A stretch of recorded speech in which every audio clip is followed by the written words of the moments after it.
Did Apex just make it harder for you to get a payout? Did they just change the rules up on everybody so that it's much, much harder for you to get to your hard-earned money in these markets? Well, kind of, sort of. They didn't change the rules, but now they're enforcing the rules that they already had in place. Apparently, they didn't have the staff to do it. Now they got the staff to do it. And so these rules that they had set up, they're going to enforce them. So in this video, I'm going to be breaking down what those rules are that they're now enforcing. And also, I'm going to give you my thoughts on these rules as well. So let's get right into it.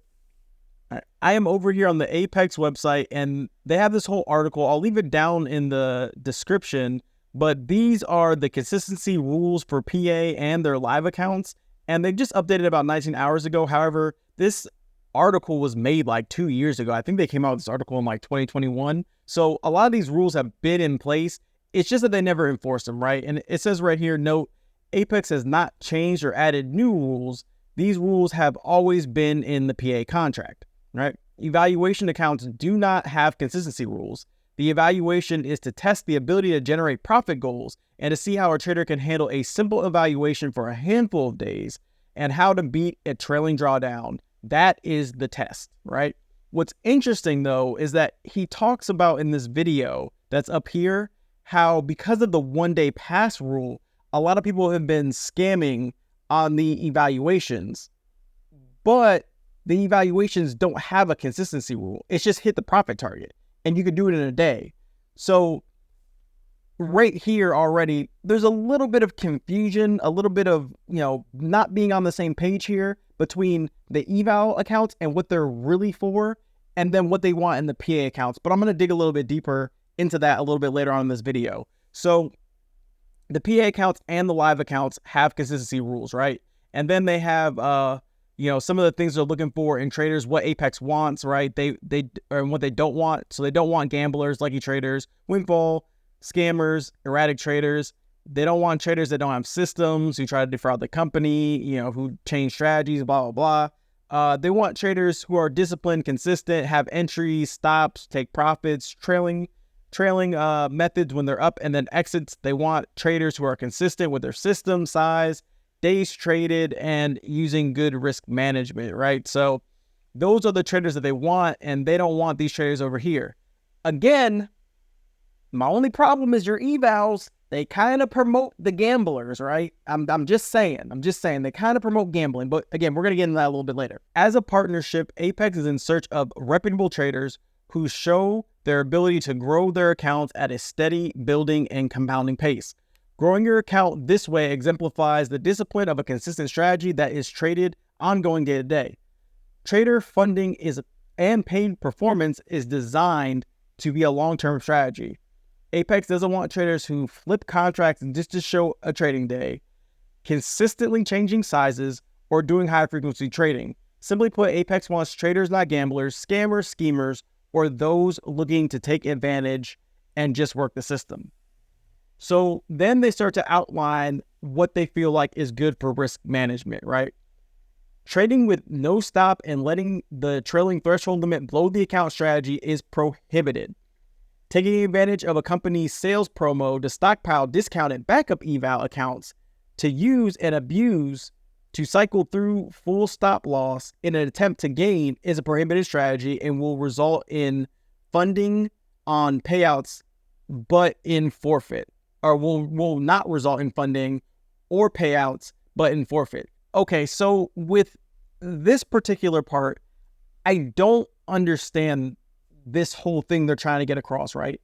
Trading with no stop and letting the trailing threshold blow the account, if you're doing it and that's like your very first trade, if the strategy is prohibited, you're blowing the account anyway. And it's a sim account. It's not costing them any money. So I don't know how that is necessarily a problem. I don't think that's something they're going to really enforce, which is why I'm bringing this up, because I think it's kind of weird that they have it on there. If you're in a live account, that's a little bit different, but I don't really see the point when you're in a PA account why this is a problem, right? Because if you blow the account, then you blow the account. You pay them $160, right? Like, if you fail, you fail. That's it. But the other interesting thing about this is taking advantage of the promos that they always run to get backup eval accounts. Everybody gets backup eval accounts. I mean, that's kind of the point. If you're giving me the chance to get 20 PA accounts, I don't understand why you're abusing the cycle. If I'm a bad trader and I can pass the the eval part, but I can't get a payout, I'm only paying you more money. So I don't understand where this one comes into place. Like, I guess if they see that this is a recurring thing and then you luckily get a payout, then I guess they can say, well, we're not going to pay you out because you have a history of blowing your accounts, and this one account is just lucky, and we see that you're paying for eval after eval after eval. But that's kind of been their model for a very long time of, you know, here's 20 PA or here's 20 eval accounts, try to get them all funded, and then, you know, if they blow, they blow, but we're still making money. So, you know, I don't really understand this one other than to say that maybe they're just trying to get the one lucky trader or the two lucky traders who end up finally getting a payout after blowing, you know, 300 accounts. And they're like, nah, we're not going to pay you that 2K. So maybe that's what it is. I don't know. But I just thought this little snippet was kind of interesting. I just want to take a quick commercial break. If you are enjoying the video and all the information that I'm putting out to you and you want to support the channel, you can use the Apex affiliate link down below in the description. It's no extra added cost to you, but it will save you on your next Apex eval. They are 90% off currently, and they're also doing a special May Madness sale where they're giving 250K accounts the same price as the 90% off 50K account, as well as I believe it's only $85, if I'm not mistaken, $85 to fund the PA account. They just extended it another week. So if you're watching it and this deal is still going on, then please make sure you use our affiliate link down below. It's at no extra cost to you, and it's going to save you a little bit of bread. So let's get right back into the video. Then they talk about risk to reward ratio. So between 3 to 4 times the amount of the potential targeted profit targets are acceptable to Apex without a red flag. Slight overages will be reviewed and accepted based upon consistency, history, no existence prohibited activity, or account cycling. And then they give the example of if you're targeting to make 100 in profit, do not risk more than 300 to 400 as your initial stop loss, which sounds backwards because you should be targeting 3 to 400 and your risk should be $100. So I don't know what's going on there, but this one makes sense to me. Personally, I shoot for at least a 2-to-1 risk reward. 3-to-1 obviously is better, but what I do think is kind of interesting is the fact that they will actually red flag you if you're getting higher than this 3 to 4 times risk reward. However, I mean, if you're consistently getting, you know, 5-to-1, 6-to-1s, and you have that history, then it's really no problem at all. But they really want traders to be better than a 1-to-1, which honestly makes complete sense.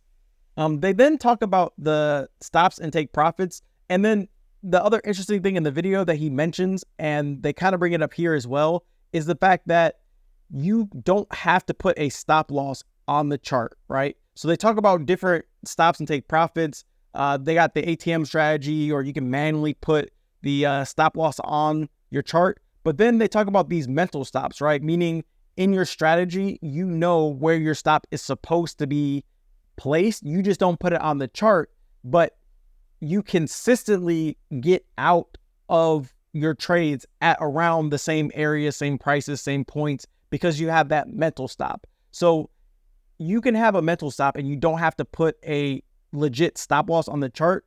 They just want to make sure that you are within your system of take profit and stop loss. So I thought that was kind of interesting that they brought that up. Scaling and adding into trades is another thing they talk about. The trader may take initial entries according to the strategy or system entry rules and then add into as the market moves their bias direction. Scaling into winning trades is allowed in the PA account, and it's understood that a larger contract size overall will be used in this situation, which is acceptable. So let's say that you're in a trade and it's moving up. You can add to that position and you're not breaking the rules because you're adding to a winning position. They're perfectly fine with that. But what they're not okay with is DCAing or dollar cost averaging. They call that gambling, right? So in the DCAing would be if price is coming down against you and you're averaging down into the position, hoping that the market's going to reverse up and you can get out for break even or a small profit. That they don't want. However, they do have a way that you can DCA and it'd be okay. So a little bit lower, they talk about permitted and accepted use of DCA. So Apex will allow traders to enter one additional entry only into an open position that is currently has a negative P&L, but only a single additional entry execution after the initial entry, not multiple additional entries. So let's say you get into a trade and the trade is going against you and it's coming down to an area of support. If you're trying to long the market, they will let you add one more time at that area of support, and that's where you have to live with the trade. If it ends up going against you further and you try to add again, then that's when you're breaking the rules.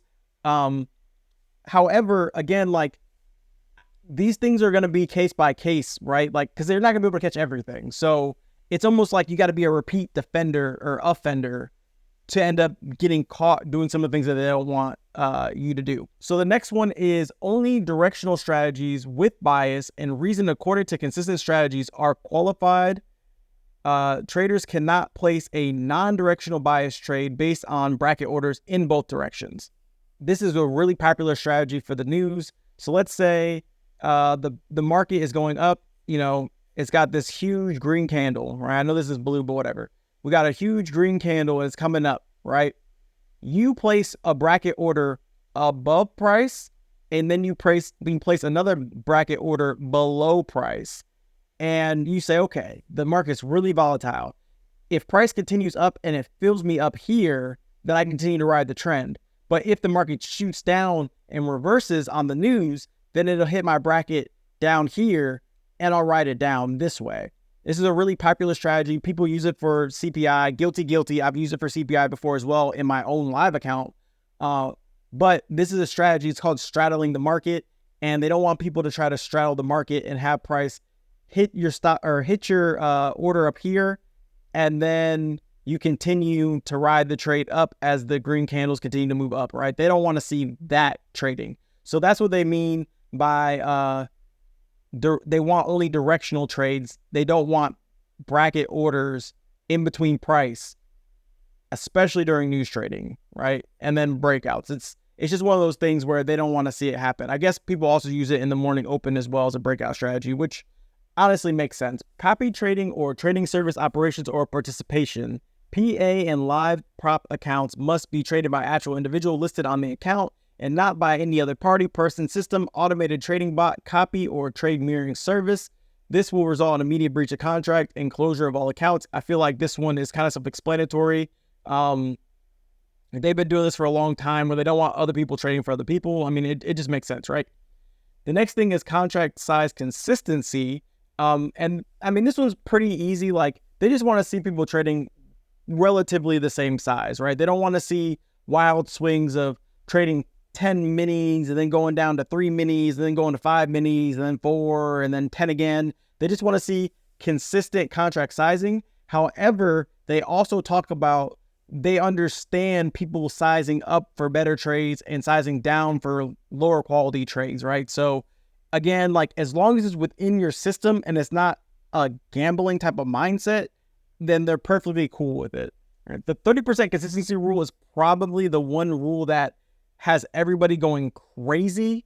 But I knew about this rule a minute ago. I actually talked to a trader who was using Apex before I started using Apex, and I brought this rule up, and he even told me that, hey man, like, they don't really enforce this rule, but I have heard that now they are starting to enforce this one, right? So at the time of traders submit a withdrawal request, the profit balance in the account cannot consist of more than 30% of the profit balance being from a single trading day since the first trading day of the PA account. The 30% rule no longer applies after the 4th month of withdrawals or once you've moved into a live prop trading account. So after you get through 4 months, you no longer have to worry about this 30% consistency rule. but your best day can't be 30% of your total profits. So the 30% rule is not a hard and fast rule for consistent traders trading a defined system with a consistent amount of contracts, trades per day, and day-to-day ongoing consistency. It exists to discourage schemers and traders who try to use erratic windfall, high-risk, all-in style trading, then just randomly trade while getting to the withdrawal period. So again, the biggest way to combat all of these rules is just trade the same every single day. Take the same trades, use similar size. It doesn't mean you can't size up, but use similar size and take the same trades. And you don't have to worry about any of this, right? Have a system, trade your system. It doesn't matter if you're scalping or you're long-term trading, or not long-term trading, but day trading, holding your trade throughout the day. Just whatever your system is, just trade the same way. If you're making $500 a day consistently every single day, then none of these rules apply to you, right? But it's when you start making 10,000 one day, and then you go to only making 4,000 the next day, and then only 2,000, and you make 15,000. When you have those erratic types of paydays in the market, that's what they don't want to see, because they view that as gambling. They also have a max of 20% flipping. So any kind of flipping cannot make up more than 20% of the trader's trading day. Remember, Apex wants traders who are consistent day to day and not just trying to reach a payout just to show a trading day. So again, they don't want a trader to just take a micro and get in and out so it counts as a trading day, right? And then news trading. So this one was kind of weird because Apex strictly prohibits news trading in any way, shape, or form. This includes directional, straddles, and strangles, like I said earlier, riding the initial burst and entering a trade right before or after the news in order to ride the potential wave. Traders may trade their normal trading system during news times, entering on a standard entry rules they use each day. Traders may never be long in one account or short in another at the same time. That makes sense. So the only thing I don't understand about this, it doesn't make sense to me, is you strictly prohibit news trading in any way, shape, or form, but then traders may trade their normal trading system during news times. So which one is it, Apex? I kind of would like some clarification here, right? You're saying that if you're trading within your system, then it's fine to trade, but directional, straddles, and strangles and riding initial news burst is strictly prohibited in any way, shape, or form. So that's conflicting, at least for me. I know in the eval you can trade news. In the PA, it's saying that you can't trade news, but you can trade during news times if you're trading within your system. So which one is it? Again, I think this is more of a case-by-case basis. Personally, I don't trade during the news because I think that it is a gamble. But, that's just me, right? Some people do like trading during the news. So that one is a little bit weird of a rule that they have there. I think they need to clarify that. But automation, obviously you can't use AI, bots, algorithms, high-frequency trading, or anything automated. That's not allowed in the PA account. And then they don't want any hedging on correlated instruments. So you can't be short on NQ and then long on ES at the same time. So that's all of the rules that they have that haven't changed, but they're just now enforcing. My problem with the way that Apex is handling their enforcement of these new rules is that they're not enforcing them during the eval part of the whole process, right? They are basically inviting gamblers to come into their house, to come in there. If the Apex is a casino, right? They're inviting the gamblers into their casino and letting them play their game for a little fee and saying, you can go ahead and gamble any way you want when you're on this side of the casino. But once you graduated from this side of the casino, we'll let you into this side of the casino. But what you did over there, you're not allowed to do over here, right? You're not allowed to gamble the same way that you were gambling when we first let you in. No, now we need to see some rules, some structure. You can't be betting the same way that you bet over here because it's not the same. And that's something that I don't like, because you're inviting people to gamble one way over here and then saying, but you can't do it over here anymore. You can't gamble the same way. And to me, that's a problem, right? Because Apex clearly doesn't want the gamblers that they let in on this side. They're trying to weed those gamblers out. But those gamblers that are over here, they're slipping through the cracks and getting over to the other side. And then it's like, well, we don't want you over here. We wanted you to stay over here. Why not weed them out over here on the eval side too? Get them to make it harder to pass your eval. Because right now, anybody can get lucky, put 10 contracts on a eval account, pass in one day, get funded.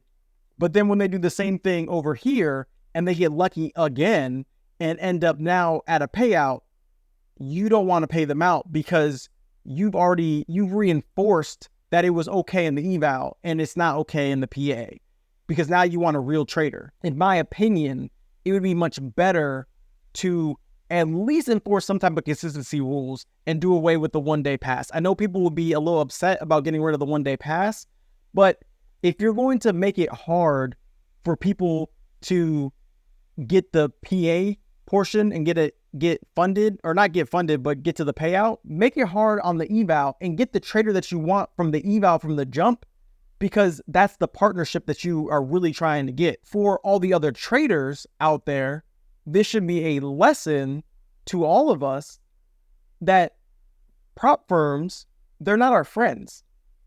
We need to extract as much money from the prop firms as possible within our trading system. Because at the end of the day, trading prop is much harder than trading a live account, in the sense of the fact that with your live account, you can trade however you want. There's no rules. You can do whatever you want. In a prop account, you can't, because they have these rules that are imposed on you. And sometimes the rules can be good and they can allow you to figure out a system and learn risk management and really be able to thrive in a prop environment so you can thrive in a live environment as well. But these prop firms, they're in it to make money off of you, right?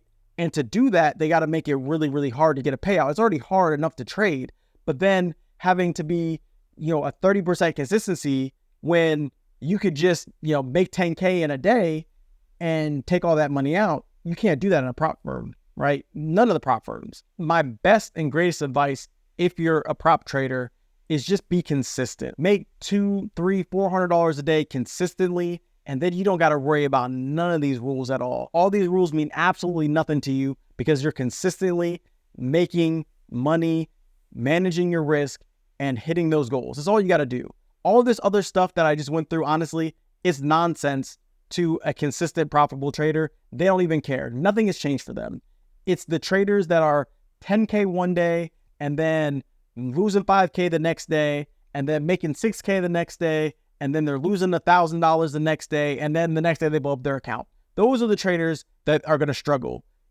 For me, and my advice to Apex is don't even let them in your house. Don't let the gamblers in. And I think that's what they're doing with their eval accounts. And so they're going to continue to do that because it's a great business model for them, while still enforcing the rules on the PA account to make sure that they don't get payouts. So just don't be that gambler trader. Be the trader that is consistent and that over time builds up their funds so that they can get a payout as well. So if you haven't already, you can check out my full Apex video that's right over here.